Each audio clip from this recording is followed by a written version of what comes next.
Hello, welcome back to my channel. My name is Kelsey and I'm here today to do my March TBR.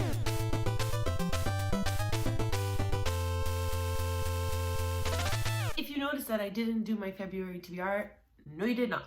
We're just gonna start fresh with my TBRs and do my March one. I did my makeup, I did my nails. We're here today to succeed. So let's just start out with the books that I am currently reading. So right now, much like with everyone in the world, I am reading House of Sky and Breath by Sarah J. Maas. This is the second book in the Crescent City series. I don't know how many books it'll be, but it's definitely gonna be a series. If you don't know what this series is about, I would be quite shocked because I feel like everybody on BookTube and Book Talk right now is currently reading this. But the Crescent City series follows a girl named Bryce who is half fae and half human, and she kind of gets involved in this like murder mystery extravaganza. And I don't want to go too much into the plot because I do feel like the plot of the first book really spoils the book. But yeah, this is the second book. I am currently 245 pages into it and we'll see how it goes. My friend Lucy over at Looney Lucy is hosting a live show for this on March 12th. So I will leave a link down below to the live show if you would like to put notifications on and join the discussion. I will definitely be there if I finish the book in time, but this is the first book and the massive book that I am tackling this month. I am also planning to finish my reread of the Lord of the Rings trilogy by J.R.R. Tolkien this month. So this is The Return of the King, the third book in the trilogy. Again, I would be super surprised if you don't know what this series is about, but essentially it follows a hobbit named Frodo who one day discovers that his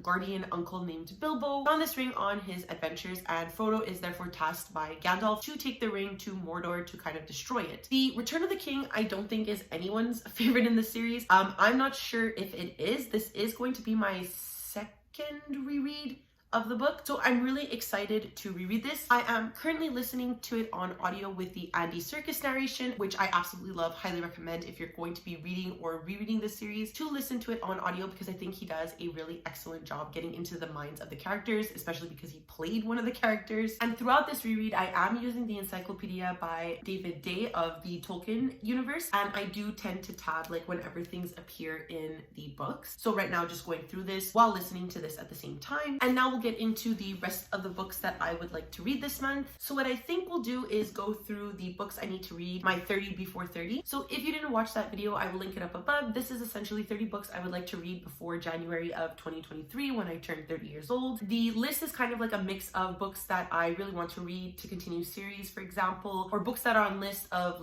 you absolutely have to read this before you turn 30 kind of scenario. One of those is the autobiography of Malcolm X, and this was told to Alex Healy. Basically, this is the absorbing personal story of the most dynamic leader of the Black Revolution. It is a testament of great emotional power from which every American can learn much. But above all, this book shows the Malcolm X that very few people knew, the man behind the stereotyped image of a hated preacher, a sensitive, proud, and highly intelligent man whose plan to move into the mainstream of the Black Revolution was cut short. I am very interested in reading this. I know my sister read this in school, but I didn't. So I'm really looking forward to reading this. I think I'm going to listen to it on audio because there is an audiobook for it on Audible, and I know we don't support Audible here, but unfortunately Audible hoards audiobooks, and I would really like to listen to this on audio. I know that this is going to be really captivating and interesting, so I'm really looking forward to picking it up. On a completely different playing field, another book that I have on that list is The Strange Case of the Alchemist's Daughter by Theodora Goss. I am reading this as a part of a book club with Mel Reads over at the Citadel, and I think we will be going into each of the books of the series. So I do have the first two, and I can just purchase the third one if I end up liking the series a lot. From what I understand, this is a book series that follows the daughters of pretty well-known characters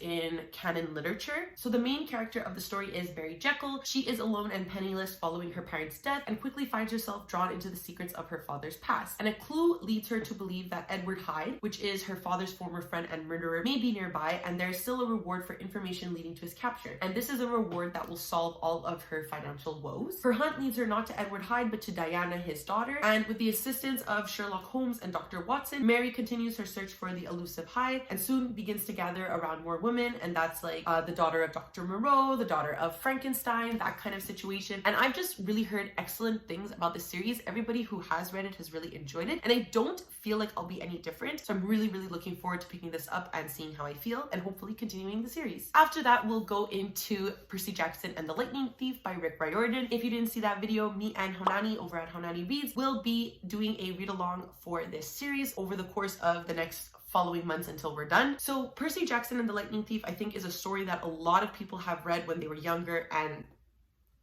I didn't. I'm sorry. Percy Jackson and the Lightning Thief follows a kid named Percy Jackson, who one day discovers that he is the son of Poseidon. Is he the son of Poseidon or the son of Zeus? Now I feel stupid. I think in the video I said he's the son of Zeus, but I think he's the son of Poseidon. Zeus's master lightning bolt has been stolen and Percy is the prime suspect, so now Percy and his friends have to find and return Zeus's stolen property and bring peace to Mount Olympus. Really excited to read this. It's a lot thicker than I thought it was going to be, but everybody seems to absolutely love this series, and I just really want to know what the hype is. I want to fall in love with Percy Jackson. I love Greek mythology, so really looking forward to this. This month, the new tour edition of the Atlas 6 by Olivia Blake comes out this month. I received the original indie copy from my friend Lucy, who I mentioned before, and I will obviously leave a link down below to her channel. And I want to read this because if I really like this book, the rest of the series is going to come out in the tour editions, and I'm obsessed with the cover of the book, so I would really like to be obsessed with the inside of the book. This book also took TikTok by storm, which is why Tor took on republishing this, because everybody seems to be obsessed with this story. This is a book that follows something called the Alexandrian Society, and what that is a group of people who are the caretakers of society or history's like overall knowledge of the world. Those who earn a place among the Alexandrians will secure a life of wealth, power, and prestige beyond their wildest dreams, and each decade only the 6 most uniquely talented magicians are selected to be considered for the initiation: Libby and Nico, Reina, Parisa, Callum, and Tristan. And it follows their story. From what I understand, it's really dark academia, it's really good, so I'm looking forward to being obsessed with this series like the rest of the world. After that, we have a book for my new book club. So if you didn't see, we announced this over on Twitter and Instagram, but me along with my 2 friends who host this streaming channel will be hosting a book club every month. For March, we decided on Clara and the Sun by Kazuo Ishiguro, and I am very excited to read this book. It is exactly along my reign of what I enjoy in books. This follows a young AI named Clara, and Clara is an artificial friend who kind of stays in the like storefront of wherever she can be bought and observes people every day. While she is observing people, she remains really hopeful that someone will eventually purchase her. And from what I gather based on like reviews and other people summarizing the book kind of discusses whether artificial intelligence deserves like agency and rights, and that is my favorite philosophical topic. So I'm very keen to read this and discuss this with everyone. If you would like, I will leave a link down below to the channel and the announcement, because I am so excited about this. And I've read from Kazuo Ishiguro before, and I really liked the concept and ideas that he puts in his book, so I'm interested to see how he tackles it in this one. And then finally, we have the last buddy read book that I will be doing, and that's Jade Legacy by Fonda Lee. This is also hosted by Mel Reads on her regular channel, not part of her Patreon. And every month since January, we have read like 1 book. So Jade City, Jade War, and now Jade Legacy is the finale of the trilogy. And I am absolutely obsessed with this series. Jade City follows the renowned Call family in their island of Kekon, and within this urban fantasy world, the island of Kekon is in control of these things called Jade. In this world, Jade is able to give these people powers above like normal humans. So they have like super strength, super capabilities, they're really quick, stuff like that. It's kind of like an organized crime type of book, and you follow the Call family as they try to gain and keep the overall power that they have. I'm obsessed with this series. I gave the first 2 books 5 stars. I know I will give this 5 stars. I don't think Fonda Lee can do me wrong. Really excited to finish this trilogy, and everybody who has read this book has cried.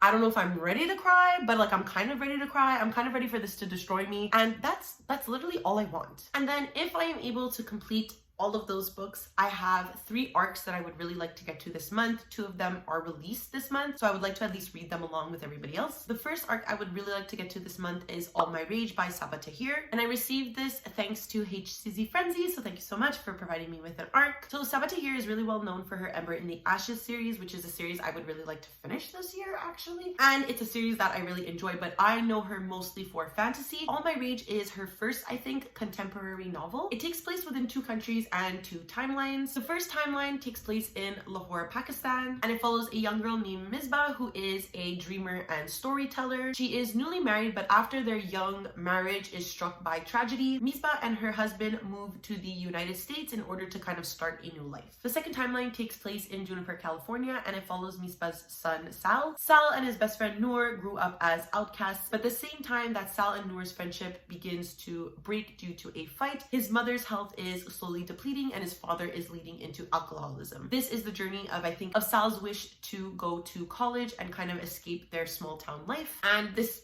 basically sounds like it's gonna make me cry. I'm really looking forward to reading this because I really like Sabatahir's writing, and I would like to see how that writing transcends from fantasy into contemporary. All My Rage also has one of my favorite tropes, which is following a generational novel where it follows parents or grandparents and then the children of that. And that is a trope that always gets me, so I know I'm really gonna enjoy this, and I'm really looking forward to adding another tick to my list of things I love about Sabatahir. After that, we have another arc that follows this generational trope, Peach Blossom Spring by Melissa Fu, and this book follows 3 generations of a Chinese family. So the first storyline takes place in 1938 in China, and it follows a girl named Mei Lin, and her future is kind of bright until the Japanese army is slowly approaching. Mei Lin and her 4-year-old son Ren Shu are forced to flee their home, and they travel through a ravaged country to seek refuge. Years later, Ren Shu has settled in America as Henry Dao, and though his daughter is desperate to understand her heritage, he refuses to talk about his childhood. How can he keep his family safe in this new land when the weight of his history threatens to drag them down? And yet, how can Lily, who is his daughter I'm assuming, learn who she is if she can never know her family's story?